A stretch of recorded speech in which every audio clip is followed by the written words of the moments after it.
انتہائی مکرم محترم مشفق مہربان دربار فیض بار کھڑی شریف کی رونق و بہار حضرت قبلہ میاں محمد عمر بخش صاحب دامت برکاتہم العالیہ تشریف فرما ہوں اور انتہائی جامع زرعی خیالات کا اظہار فرمائیں۔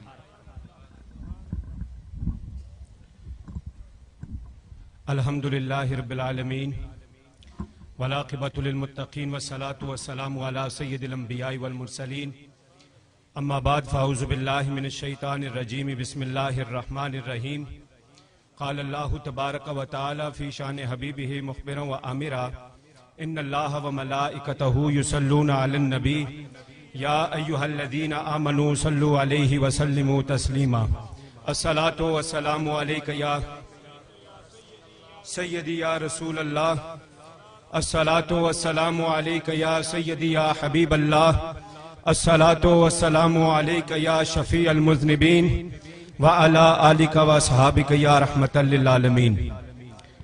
اول حمد خداوند علی جو ہے سب خلقت دا والی، پھر درود نبی جس عالی شان لدھا سرداری دا، بے شمار درود نبی نو اس دی آل اولاد سبھی نو، صدیق عمر عثمان علی نو دم دم نال چتاری دا، حضرت حسن حسین امامہ ہتھیں بدیں وانگ غلامہ، بندہ نیو نیو کرے سلامہ اونا دعا تھی واری دا۔ کرن گدا سجن دے کوچے، کہیے سبحان اللہ۔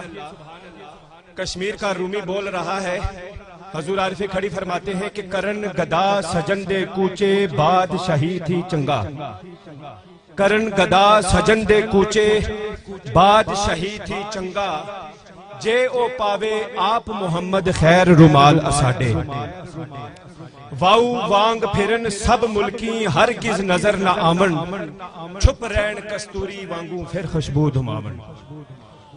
حمد و صلاح کے بعد میرے انتہائی واجب الاحترام وارثان محراب و منبر حضرات علماء کرام اور آج کی اس تقریب کے دلہا قاسم فیضان حضور شیخ العالم پیر طریقت رہبر شریعت صاحبزادہ والا شان صاحبزادہ پیر نور العارفین صدیقی دامت برکاتہم القدسیہ اور دربار عالیہ نیریہ شریف کے کثیر تعداد میں حضور قبلہ شیخ العالم کے حضور خواجہ غزنوی کے لخت جگر ان کی اولاد، میری مراد حضرت پیر فضل ربانی دامت برکاتہم القدسیہ، حضرت پیر شیر ربانی دامت برکاتہم القدسیہ اور حضرت پیر شمس العارفین نقشبندی دامت برکاتہم القدسیہ سٹیج پر تشریف فرما ہے۔ عزیزان محترم، ہماری آج کی یہ نشست حضور شیخ العالم کی یاد میں سجی ہے اور ہماری آج کی یہ تقریب سراپا عز و شرف پر وقار بھی ہے اور پر بہار بھی ہے۔ سر تپا زنجیر فتن میں جکڑے اس دور ابتلا میں قلب و روح کو معطر کرنے والی ایک ایسی مجلس کا میسر آنا کہ جس میں شریعت و طریقت کے شربت شیری کے جام پلائے جائے، علامت خوشبختی بھی ہے اور نعمت عظیمہ بھی ہے۔ عزیزان محترم، آپ نے ایک سے بڑھ کر ایک انتہائی خوبصورت دل نشین شائستہ شستہ دل بستہ پر مغز اور ایمان افروز خطابات کو سنا ہے۔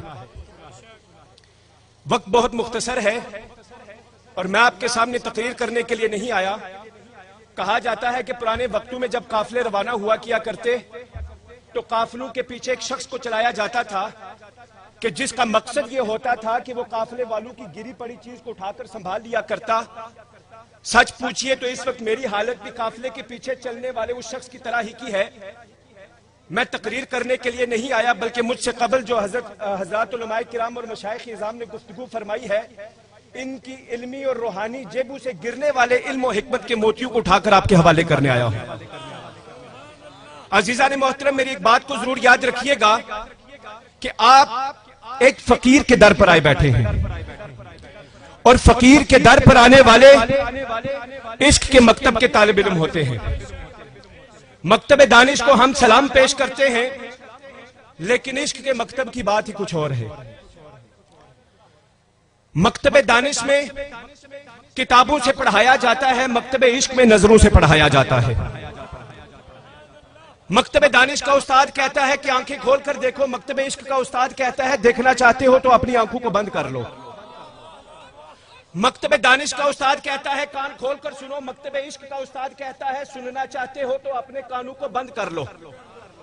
اور میں اس موقع پر ایک جملہ آپ کو ہدیہ کرنا چاہتا ہوں جو یقیناً بر موقع بھی ہے اور بر محل بھی ہے، کہ مکتب دانش کا یہ دستور ہے کہ ہر لائق طالب علم کے اسباق کا سلسلہ جلد مکمل ہو جایا کرتا ہے، لیکن مکتب عشق کا یہ دستور نرالا دیکھا کہ اس کو چھٹی نہ ملی۔ جس نے سبق یاد کیا، کشمیر کا رومی بولا، حضور عارف کھڑی کی قلم حرکت میں آ گئی، اور آپ فرماتے ہیں کہ جیو نال نہ چلن دیوے پچھا مول نہ چھٹی، لا تقنا تو میں رحمت والی یاس امید نہ توڑی۔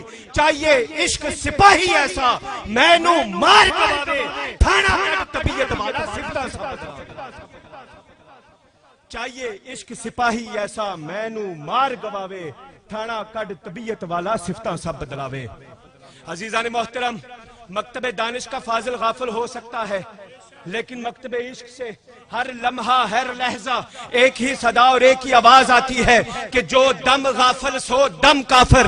اسی لیے میں برملا اور بلا خوف و تردید یہ بات کہنا چاہتا ہوں کہ جو کوئی بھی حق پر ہونے کا دعوے دار ہے وہ ہمیں اپنی کتابیں نہ دکھائے، وہ ہمیں اپنی لائبریریاں نہ دکھائے، وہ ہمیں اپنی سند نہ دکھائے، وہ ہمیں اپنے ڈپلومے نہ دکھائے، بلکہ وہ ہمیں اپنی صفوں کے اندر لاہور کا داتا دکھا دے، وہ ہمیں اپنی صفوں کے اندر اجمیر کا خواجہ دکھا دے، وہ ہمیں اپنی صفوں کے اندر اجمیر کا بابا دکھا دے، وہ ہمیں اپنی صفوں کے اندر دمڑی والی سرکار کو دکھا دے، میاں محمد بخش کو دکھا دے، یا حضور خواجہ غزنوی کو دکھا دے، کیونکہ یہ وہ لوگ ہیں جن کے بارے حضور عارف کھڑی نے فرمایا کہ مرد ملے تا درد نہ چھوڑے اوگن دے گن کردہ۔ مرد ملے تا درد نہ چھوڑے اوگن دے گن کردہ، کامل لوک محمد بخشا لال بنان پتھردہ، کامل لوک محمد بخشا لال بنان پتھردہ۔ عزیزان محترم، وقت بہت مختصر ہے، میں تیزی سے سفر کو آگے بڑھانا چاہتا ہوں۔ ذرا توجہ فرمائیے گا کہ مکتب عشق کے طالب علم کا ناقہ کلام کبھی بے لگام نہیں ہو سکتا، وہ اس لیے کہ اس کی مہار پر پہرے دار نظروں کا قبضہ ہوتا ہے۔ آج یہ جو رونق لگی ہوئی ہے نا، یہ کسی نہ کسی ہستی کی نظر ہے، یہ کسی نہ کسی ہستی کی نظر ہے۔ اور اب بات نظروں کی نوکے زبان پر چل پڑی تو بس مختصر الفاظ کے اندر صرف ایک نکتہ آپ کے سامنے رکھ کر اپنی گفتگو کو ختم کرنا چاہتا ہوں۔ ذرا بلند آواز سے کہیے سبحان اللہ۔ عزیزان محترم، یہ نظر بھی بڑی عجیب شے ہے، کبھی تو ساری زندگی کچھ نہیں کرتی اور کبھی کبھار ایک لمحے میں بہت کچھ کر جایا کرتی ہے۔ اس نظر کے کیا کہنے، یہی نظر بیڑا تباہ بھی کرتی ہے، یہی نظر بیڑا پار بھی لگاتی ہے۔ یہی نظر اگر نفرت سے اٹھے تو ابو جہل بنا دے، اگر محبت سے اٹھے تو کہیں صدیق اکبر بنا دے، کہیں شیر خدا بنا دے۔ مجھ سے قبل حضرات علماء کرام نے گفتگو فرمائی ہے، ذرا عقیدہ واضح کرنا چاہتا ہوں۔ نقش بندیوں کا سٹیج ہے، ذرا قادریوں کی زبان سے بھی سن لیجئے۔ سیدنا صدیق اکبر کی بات کر رہا ہوں، توجہ فرمائیے گا۔ دو منظر ہیں، ایک منظر غار سور کا ہے، دوسرا منظر کعبۃ اللہ کے اندر کا ہے۔ غار سور کے مقام پر جب میرے اور آپ کے کریم آقا پہنچے، جناب سیدنا صدیق اکبر سے فرمایا صدیق بیٹھو، میں تمہارے کندھوں پر سوار ہونا چاہتا ہوں۔ کون؟ صدیق اکبر، کشمیر کا رومی بول رہا ہے۔ آپ فرماتے ہیں کہ پیر مرید صدیق اکبر سن، یہ کشمیر کے رومی کی بات کر رہا ہوں، عارف کھڑی کی بات کر رہا ہوں۔ آپ فرماتے ہیں کہ پیر مرید صدیق اکبر سن پہلے، پیر مرید صدیق اکبر سن پہلے پہلے پہلے پہلے۔ اچھی واضح سبحان اللہ، صدیق اکبر دی گل ہو رہی ہے۔ حضور عارف کھڑی فرماتے ہیں کہ پیر مرید صدیق اکبر سن پہلے یار پیارے، حق جنادے ثانی اسنینے ازہما فی الغارے، دسے نبی کریم نے جسنو سب اسرار، بعد محمد مصطفیٰ ابو بکر سردار۔ عزیزان محترم، دوسرا منظر کعبۃ اللہ کے اندر کا ہے۔ حضور علیہ السلام اپنے عصا مبارک سے بتوں کو توڑ رہے ہیں، اوپر والا بت رہ جاتا ہے اور ساتھ مولا علی المرتضیٰ ہیں۔ کہیے سبحان اللہ۔ مولا علی المرتضیٰ، کون مولا علی المرتضیٰ؟ عارف کھڑی کی قلم دوبارہ حرکت میں آ گئی۔ آپ فرماتے ہیں کہ الف انبیاء دے سرتاج اگے دن رات درود سلام ہوئے۔ الف انبیاء دے سرتاج اگے دن رات درود سلام ہوئے، اودیال اولاد تمام اتے علی حسن حسین امام ہوئے، کل اولیاء دے سردار علی جدا سب جہان غلام ہوئے، جس علی محمدہ سورے آئی بھا نرک دی اس حرام ہوئے۔